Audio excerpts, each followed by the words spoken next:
I drove to my grandfather's cabin a couple of weeks after he passed. I hadn't been there since I was a kid. I was 35 years old now. I worked as a freelance graphic designer, but this wasn't about work. I had to sort through his things. The cabin was tucked away in the woods, beside a quiet lake. The tall pines loomed over me as I pulled up. It felt strange being there again, like stepping into a dream. I opened the front door, and it creaked. Everything looked the same, but it felt heavier somehow. I started going through old photographs, sorting through memories. The light outside faded fast. My stomach grumbled. I should have eaten before coming. As I rummaged through the shelves, I found an old wooden box. I had never seen it before. When I picked it up, a chill ran down my spine. Inside were small glass marbles, each marked with strange symbols. I thought it was some old trinket, but something felt very wrong. I dropped one, and it shattered. The sound echoed in the stillness of the cabin. Then I heard a faint laughter coming from the woods. My heart raced. I thought maybe it was kids playing, but it felt sinister. I shook my head, trying to ignore it. That night, I lay in bed, but I couldn't sleep. The laughter was back, echoing in my mind. The next day, I woke up groggy and spent hours cleaning. I found more of my grandfather's things, a dusty toy, old tools, and photographs, but the laughter persisted. Shadows danced outside my windows as I worked on the third night. I sat by the fireplace, feeling cold. I thought about lighting it, but I hesitated. Then I heard soft tapping on the door. It startled me. I opened it, but there was nobody there. A chill filled the room. I locked the door, peeking outside. I thought I saw a figure in the trees, but when I blinked, it was gone. My imagination? I wasn't sure. That night, I dreamed of children. Their faces were twisted, searching for something. I woke up feeling suffocated. My eyes darted around the room. I felt watched. I turned, but there was nothing. The feeling of dread clung to me. I thought about the box and the marbles. What were they for? Were those kids real? By now, the laughter became an omnipresent soundtrack. I dreaded what other memories this cabin might hold. Then, I heard it again. Market was soft but clear, just outside my window. My heart pounded. I glanced over, but I didn't see anything. I was frozen. Something wasn't right. I felt their eyes on me, real or imagined. They were watching from the trees. I couldn't stay here anymore, but a part of me wanted to dig deeper. What did that box mean? As I turned away from the window, I caught a glimpse of a shadow moving among the trees. I knew something was waiting for me, lurking just out of sight. I was not alone. I couldn't shake the feeling of being watched. The shadow had vanished, but I couldn't ignore the heaviness in the air. I knew I needed answers. I decided to take another look at the box. Maybe it held the key to what was happening. I opened it again, careful this time. The marbles glimmered under the dim light, each symbol more unsettling than the last. I pulled one out. It felt warm against my skin, pulsing almost. It gave me a sense of urgency, as if it wanted me to do something. I couldn't help but feel sick to my stomach. With a deep breath, I picked up my flashlight and stepped outside. The laughter seemed to fade into the background, replaced by the sounds of the forest. I walked cautiously into the woods, trying to locate the source of the whispers. Market was right there, soft but persistent. I followed the sound, my heart pounding in my chest. The trees seemed to close in around me, blocking out the last bits of light. I stumbled through the underbrush until I found a small clearing. In the center stood an old swing set, rusted and decrepit. My breath caught in my throat. I remembered it from my childhood, where I had once played with my cousins. I approached it cautiously, the laughter rising in intensity. It filled my ears, swirling around me. And then I heard it again, a child's voice. "Help us!" I stepped back, frozen. The shadows danced at the edges of the clearing, just beyond the flickering beam of my flashlight. I felt disoriented, like I had crossed a threshold into a place where time and reality blurred. Something was wrong. Then I saw them, the figures standing near the trees. Pale faces peering from the shadows, their eyes wide and unblinking. I stumbled back, heart racing. "What do you want?" I shouted, but my voice was swallowed by the oppressive silence. The figures began to step forward, and I saw that they were children, twisted, hollow versions of what they once were. Fear coursed through me as I remembered the box and the marbles. They weren't just trinkets. They felt cursed, somehow tethered to these lost souls. "You took them," one of the children whispered, her voice cracking. "You need to bring them back." I turned to run, but my foot snagged on the roots below. I fell hard, dropping the flashlight. Darkness enveloped me, and the laughter crescendoed. I felt something brush against my cheek, icy and unnatural. Clutching the box with the marbles, I scrambled to my feet. When I saw it, the marbles were no longer just glass. They swirled with colors, shapes shifting inside them. I remembered my grandfather speaking of collecting things of power, but this felt far more sinister. "You have to let us go," I begged. "I didn't mean to disturb you." But the shadows just moved closer. "You started this, Mark," they said in unison, their voices blending into an eerie chant that echoed around the trees. As panic surged through me, I realized one thing. I couldn't escape until I found a way to reclaim what was lost. I had to go back to the cabin, back to that box, to understand what had awakened here. The laughter faded, but the threat lingered. I was not done here, and whatever awaited me next would decide my fate, and maybe the fate of those lost souls. I bolted from the clearing, my lungs burning as I pushed through the branches. The laughter still echoed in my ears, a chilling reminder of the children I had seen. The flashlight swung wildly in my hand, illuminating the dark depths of the woods. I felt the suffocating weight of their presence, urging me forward. Back at the cabin, I slammed the door shut, locking it behind me. I leaned against it, breathless and trembling. The box lay on the table, tempting me. I had to face it. I couldn't ignore the connection any longer. With shaking hands, I opened the lid once more. The marbles glimmered like stars, but I noticed something more, a faint glow emanating from the box itself. It pulsed rhythmically, almost in time with my racing heart. I reached for the warmest marble, the one that had felt alive in my hands before. As I touched it again, a vision flooded my mind that I saw the swing set, but it wasn't decrepit anymore. Children played joyfully, their laughter sincere and pure. Then the scene flipped. I watched in horror as a dark shadow swept over them, pulling them into the darkness. The sudden shift made me gasp. It felt like I was experiencing their fear, their panic. "Mark," a voice broke through the vision, dragging me back to reality. I whipped my head around, searching for the source. It was faint, but this voice didn't seem like the children's. It was deep, resonating through the cabin walls. "Who's there?" I called out, my voice shaky. No answer came, but the air turned heavy again. I scanned the room, my gaze landing on the old bookshelf by the window. Books were scattered across the floor, as if someone had been searching for something. I stepped closer, heart pounding.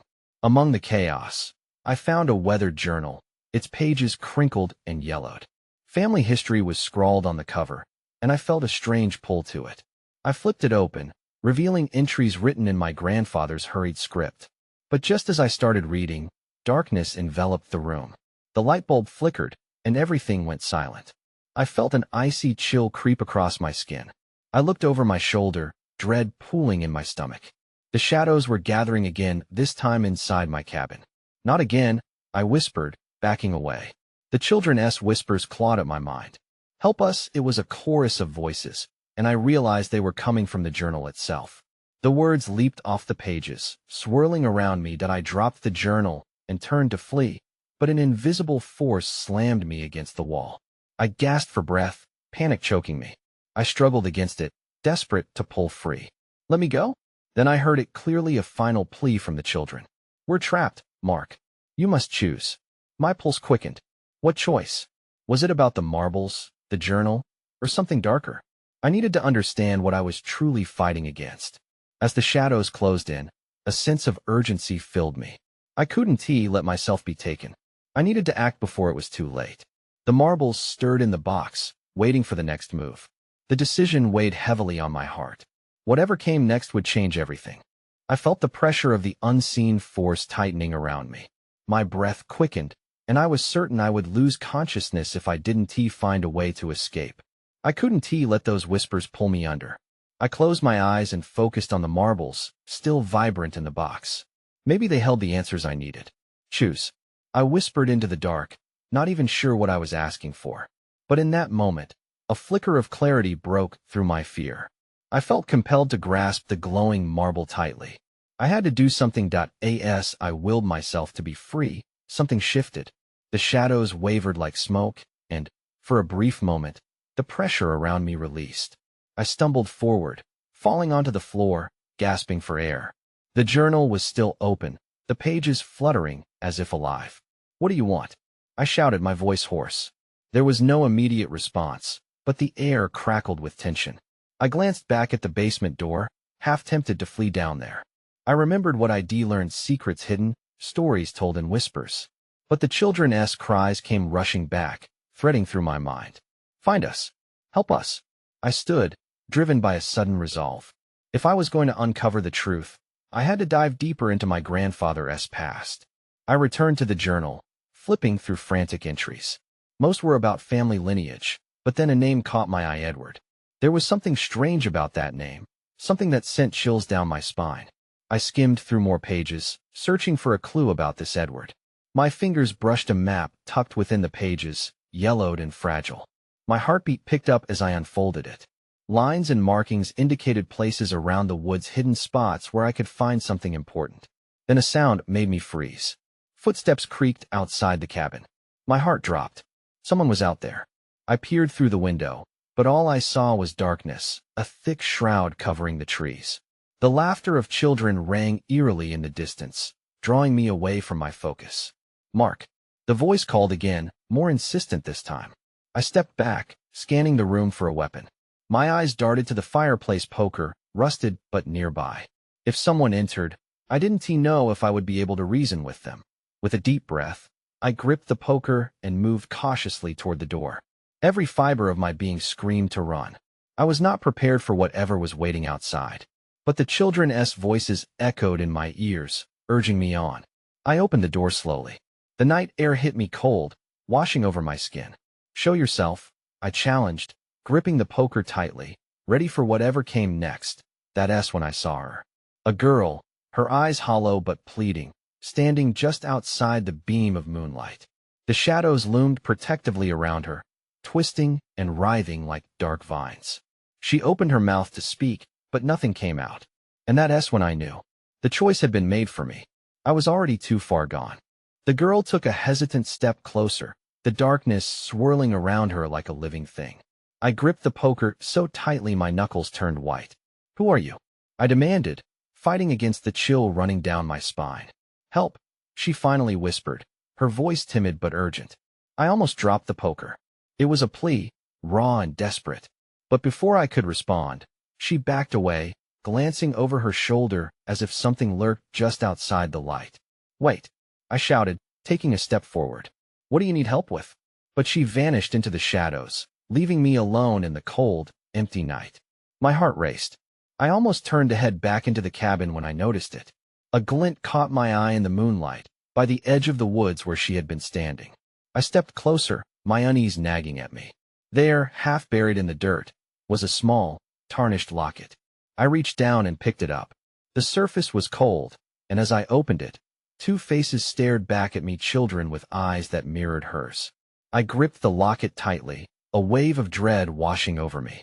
These were the children from my dreams, the ones who had called for help. I stumbled back, thoughts racing. Had she been one of them? And why did she look so lost? The laughter echoed again, this time louder and more frantic. "Find us, Mark." It felt like a command now, not just a whisper. I had to act, but the fear of what awaited me in the woods was overwhelming. I was just about to turn back when another sound broke through, not laughter, but a low growl. I spun around, adrenaline surging through my veins. The shadows shifted and twisted, and suddenly I was not alone. Something moved in the depths of the woods, something large and menacing. The glow from the cabin offered little comfort, and instinct kicked in. I needed to hide, to find a way to protect myself. I glanced at the cabin door, but it felt too exposed. So, I scrambled behind a nearby tree, heart pounding in my chest. The growling continued, accompanied by the sound of heavy footsteps crunching through the underbrush. "Who are you?" I breathed, feeling the weight of unseen eyes on me. Just then, a voice called out from deeper in the woods, a voice I recognized. "Mark, we're waiting." It was her again, the girl. I looked around, bewildered. Was she leading me to something, or trying to lure me in? The sounds of the creature grew louder, and panic washed over me. I was running out of time. "Show yourself," I shouted into the darkness, my hands shaking. I had to confront whatever was out there. Either I would face it here or be consumed by the very forces I was trying to understand. But just as I mustered the courage to step out, I heard it. A shrill scream sliced through the woods, echoing like a bell of doom. My blood ran cold. Then everything went dark. I gasped, the sudden silence of the night pressing against me like a weight. I blinked, trying to adjust to the darkness.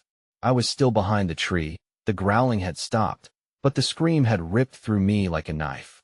I could hear my heart thundering in my ears as I strained to catch any sound. Then, a rustling nearby caught my attention. My instincts flared back to life, urging me to stay hidden. I couldn't shake the locket from my mind. Something about it felt so important, so deeply connected to whatever haunted this place. Shifting slightly, I peeled my back from the tree, careful to remain as silent as possible. My eyes scanned the woods, searching, waiting. Then I saw her. The girl was standing a short distance away, bathed in the faint moonlight, her face pale and eyes wide with worry. "Help us," she called out again, her voice clear but tinged with urgency. Before I could respond, shadows darted behind her, dark figures blending seamlessly with the night. I clenched my fists, pushing back my fear. "What do you mean? What do you need help with?" I took a step closer, the poker gripped tightly in my hand, ready to defend myself against whatever lurked in the woods. "Just follow me. They can't see you if you stay close," she urged, panic flaring in her eyes. There was a pull to her words, a promise of revelation. I didn't want to move, but something compelled me. I stepped forward, the trees closing behind me like a curtain. I felt the weight of unseen eyes, but I couldn't turn back now.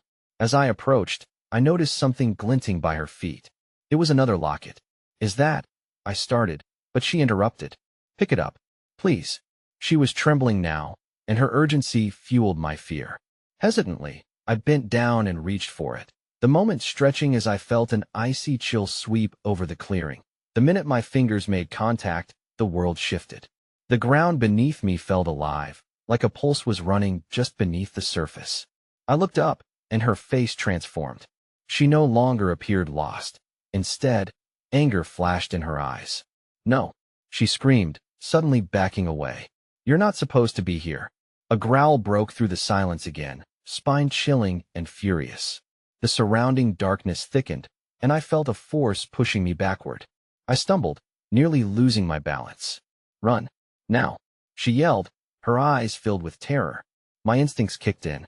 Fear propelled me deeper into the woods, branches clawing at my skin as I ran. I didn't know where I was going, but I could still hear the growling, getting closer and closer. Then I veered sharply, finding a narrow path that twisted through the trees. But when I turned, hoping to return to the girl, I was met with silence. The woods whispered around me, but she was gone. My chest tightened. I had to find her again. I needed answers. Suddenly, I noticed something on the ground, a small, worn-out stuffed animal, stained and frayed. My pulse quickened. The girl was here, and she was in danger. I had to keep going. That's when I saw it, a figure standing at the end of the path, cloaked in shadows, eyes glinting. A chill crept up my spine as recognition set in. I was not only trapped in a nightmare, it was a nightmare I was destined to confront. The figure moved, stepping deeper into the faint moonlight. It was tall, wearing a coat that seemed to absorb light rather than reflect it. My breath caught in my throat. I wanted to run, but my legs felt like they were glued to the ground. "Who are you?" I managed to ask, my voice barely a whisper. The shadows around it pulsated, giving away that it wasn't just a person. As it approached, I could see its face more clearly. Hollow eyes stared at me, an unsettling emptiness that seemed to drill into my soul. I felt a sinking sensation in my stomach. This wasn't just any creature. It felt ancient and wrong. "I am the keeper of this place," it said, its voice low and gravelly. "You have touched what you should not have. What do you want?" I asked, panic creeping into my voice. I struggled to keep my footing, but my heart raced. The locket felt hot in my pocket, as if alive with energy. "Your kind is easily drawn here, lured by the echoes of the past," it replied. "But you have awakened more than merely memories. You have summoned us." I tried to focus, to remember the girl. She had asked for my help, but now I was standing before something far more dangerous. "The girl. Where is she? What have you done with her?" My voice cracked. "It is not my doing," the figure hissed. She was never meant to wander alone. Souls are not for the lost. They belong to the ones who watch. Those words sent another chill through me. I wasn't just caught up in a mystery. I was part of something far larger. A hunt. The branches behind me rustled loudly, reminding me I wasn't alone. I turned quickly, but there was nothing but darkness. It felt like a warning. I had to move. Let her go? I shouted, balls of anger and fear building inside me. I couldn't allow myself to be paralyzed by this entity. With that, I turned and sprinted back down the path, muscles screaming for release. The woods felt like they were closing in around me, the trees twisting and reaching, almost alive with each exaggerated breath from something hidden. As I ran, I kept glancing back, half expecting to see the figure following me. What would happen if it got close? The thought was unbearable. Then, I spotted something glowing faintly ahead, a sign of hope in the encroaching darkness. I pushed forward, the glow growing stronger. But as I neared, the light shifted, and I realized it came from another locket, resting on a stone. I hesitated, the urge to reach for it colliding with the instinct to escape. Was this another trap? Then a low growl, accompanied by the cracking of twigs, echoed behind me. I turned just in time to see the shadows pooling into forms, monstrous shapes emerging. They were closing in fast that I could feel my pulse quickening as I made a split-second decision. I whispered to myself, whatever it takes. With that, I lunged for the locket, desperation drowning out my fear. That's when I heard her voice again, faint and urgent. No, don't touch it. I froze. Now I had to decide. Do I reach for the locket and risk everything? Or do I turn and face the growing darkness, hoping to find the girl and unravel the truth before it was too late? I stood there, caught between two terrifying choices. The darkness behind me roiled with shadows, and I could feel their breath cold and heavy against my back. The girl's voice echoed in my mind, a warning woven with urgency that I looked at the locket. Its light pulsated softly, almost like a heartbeat, inviting yet foreboding. Should I touch it? Was it a key to saving her, or an anchor pulling me into this nightmare? Before I could answer myself, the growl sounded again, closer this time. Risking a glance over my shoulder, I caught sight of the first creature, a silhouette with elongated limbs, its eyes glistening like shards of glass. Panic flooded my veins. The locket. I couldn't let it slip away. Desperate, I lunged for the stone, fingers brushing against the cool metal. At that very moment, a surge of energy shot through me, as if the locket was alive, recognizing a familiar presence. The world around me dimmed, and I felt the pull of something vast and powerful. Then, a sharp voice broke through my daze. You'll regret this, the figure said, its gravelly timbre rumbling like distant thunder. I jerked my hand back, but it was too late. The moment my fingers wrapped around the locket, the shadows screeched in unison. The sound was alien, a cacophony of anguish. Everything around me shifted. The trees morphed into twisted figures of despair, their branches reaching out like skeletal hands. I didn't understand what was happening, but I was no longer alone. The presence of the girl lingered in the air, faint but insistent. Run, she urged, though her voice seemed to be swallowed by the darkness. With a burst of instinct, I turned and dashed into the woods once more, clutching the locket tightly. My heart thundered in my chest, a frantic drumbeat driving me forward. I couldn't look back. I had to trust the instinct that this locket held the key to finding her. Dodging between trees, I stumbled upon a clearing. In the center stood an old, decrepit statue, almost entirely swallowed by ivy. Its twisted features reminded me of the shadows. It felt wrong. I hesitated, sensing a change in the air. The locket pulsed faster in my grip, calling to me. Something deep within my gut told me the locket and the statue were connected. I approached cautiously, the ground beneath me crackling with every step. Help her. The girl's voice rang loudly now, echoing from the depths of my mind. But what did that mean?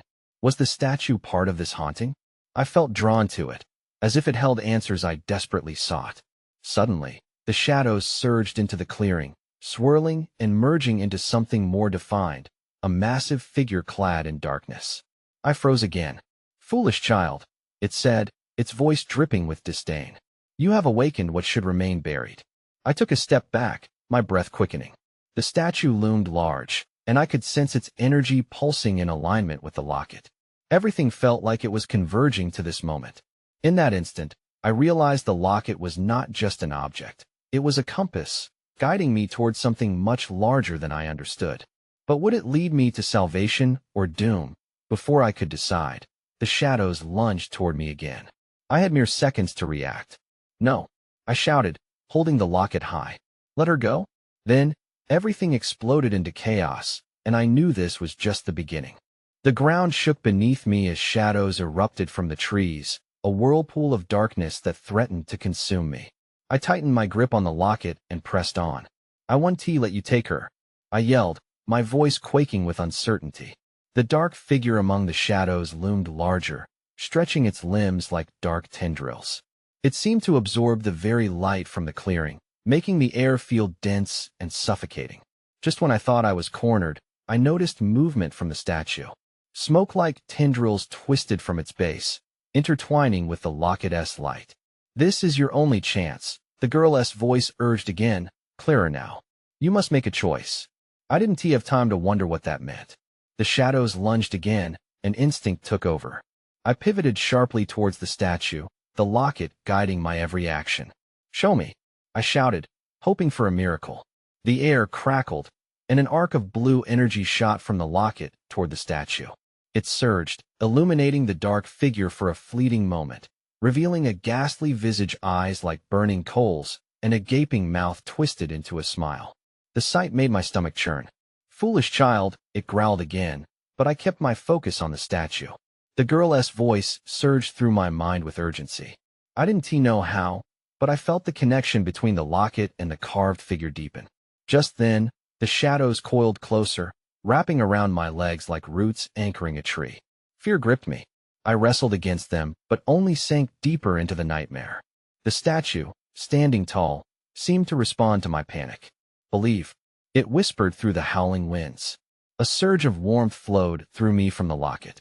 The energy wasn't just a beacon, it was my lifeline. If I could unravel the connection, perhaps I could break free. With everything I had, I focused on my desire to save the girl, channeling it into the locket. Suddenly, the shadows recoiled as if repelled by my certainty. I watched the dark figure's smile falter, anger coursing through its obscured form. You dabble in powers far beyond your understanding. It screamed. I didn't care. I sensed the weight of countless souls trapped by this creature and the desperation of the girl's pleas. I understand enough, I shouted back. Then the locket glowed brighter than ever, the radiant light illuminating the clearing. It formed a barrier between me and the shadows, and for the first time, I felt hope blossom. The whispers quieted. I could almost see shapes within the darkness, faces pleading for freedom. But then, just as quickly, the light began to flicker. My heart sank. No, not now, I begged. In that moment of despair, I noticed something glinting in the clearing, an object half buried in the dirt. I stumbled toward it, the shadows hissing at my movement. As I dug it out, realization struck me. It was another locket, even more intricate than the one I held. This one pulsed with energy far beyond my own. If I could find a way to connect them, maybe I could amplify the light that had begun to fade. But just as I took that first step to unite them, I felt a cold grip around my wrist. You cannot escape. The dark figure's laughter reverberated, shaking me to my core. I tried to fight back, but I could already feel myself slipping. I had one chance to break free from the nightmare. And then I saw it, the dark figure's transformation, its hideous shape flickering like a dying flame. I took a deep breath and acted. Help me, I whispered to the girl, please. That was when the shadows surged forward and everything went dark. I awoke on the forest floor, gasping for breath. The darkness felt different now, less oppressive, almost welcoming. My eyes adjusted, and I blinked up at the stars peeking through the branches. The air was still and thick with anticipation, like the calm before a storm. With a start, I sat up and felt the locket, still clutched in my hand, pulsing gently, as if alive. It glowed faintly, a steady heartbeat in this eerie silence. As I rose, the shadows at the edges of the clearing seemed more like silhouettes than threats. But I remembered the anger etched in that terrifying figure's eyes and the terrified faces of the children. I couldn't let my guard down again. Mark, the soft voice cut through my thoughts, pulling me to my feet. I turned, and there she was, the girl. Her eyes were no longer hollow. Instead, they sparkled with clarity and quiet urgency. You did it. You broke their hold. There was a warmth to her words that contradicted the chill of the forest. You mean they're gone?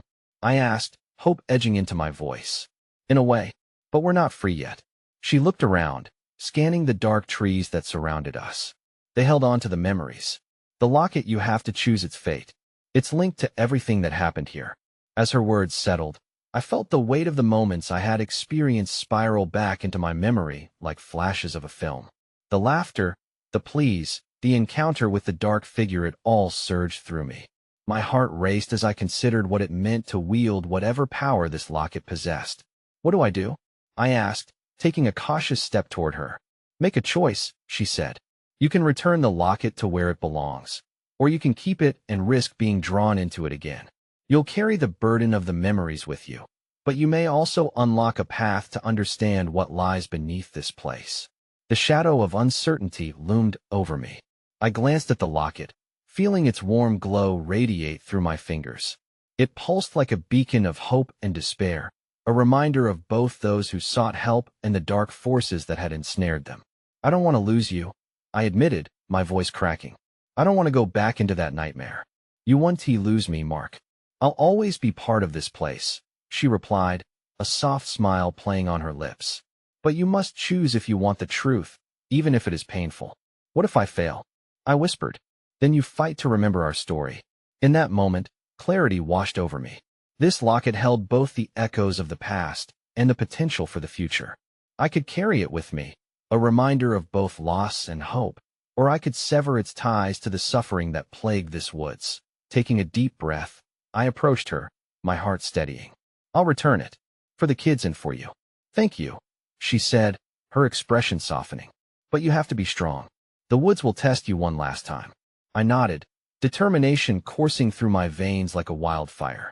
I glanced around the clearing and beyond the trees. I could almost feel the weight of unseen eyes watching, waiting for my next move. As I walked toward the statue, shadows flickered. Their haunting whispers mingled with the laughter of lost children. I stopped before the old figure, its surface covered in gnarled vines. The locket pulsed brighter as I raised it high. The shadows recoiled, and I felt a surge of energy course through me. Know this, I shouted into the night. I choose to remember, but I also choose to break the chain that binds you. I placed the locket at the statue's base, and in an instant, the forest erupted in uproar. The shadows surged forward, swirling around the clearing like a tempest, unwinding from the trees and entwining the statue. The laughter morphed into a chorus of joy and sorrow, echoing through the ancient landscape. The blinding light enveloped the clearing, and I shielded my eyes, feeling the power radiate around me, rushing like a river breaking free from a dam. The energy filled the air with the scent of rain and earth, a cleansing wave washing over everything that I felt. A shift, a parting of the dark clouds that had lingered over this place for so long. The voices began to fade, the weight of lost souls receding into the ether, but there was still a lingering loss. As the light subsided, I lowered my hands, and ahead of me, a figure appeared amidst the fading glow. It was the girl, her form bright and clear, radiant against the dark backdrop. You did it, she smiled. It's over. Are you? I started, but the light around her began to dim. I'm not lost anymore, and neither are they, she responded softly, her voice echoing in my mind. But your journey isn't done. You'll carry the stories of this place and its secrets. Remember us.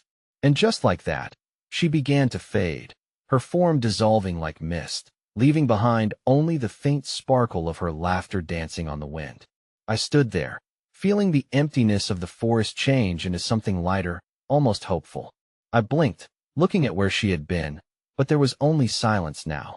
The remnants of shadows slipped back into the trees, and the air grew still. That I breathed deeply, finally feeling the weight of the locket's glow subside. I had escaped, but I couldn't help but feel the pull of unanswered questions lingering in my mind. What lurked in the depths of the woods, waiting? And would there always be a part of me tethered to this place? As I turned to leave, a lingering sense of unease settled in my stomach, reminding me that not all stories end with closure. Sometimes, they simply fade, leaving behind whispers of memories and mysteries yet to unravel. I took one last look at the statue, knowing I had done what I could. The woods would continue their watch, and I would carry their tales in my heart. I left the dark embrace of the trees, stepping into the light, but I knew I would never be entirely freed, and I wanted to believe I had found closure.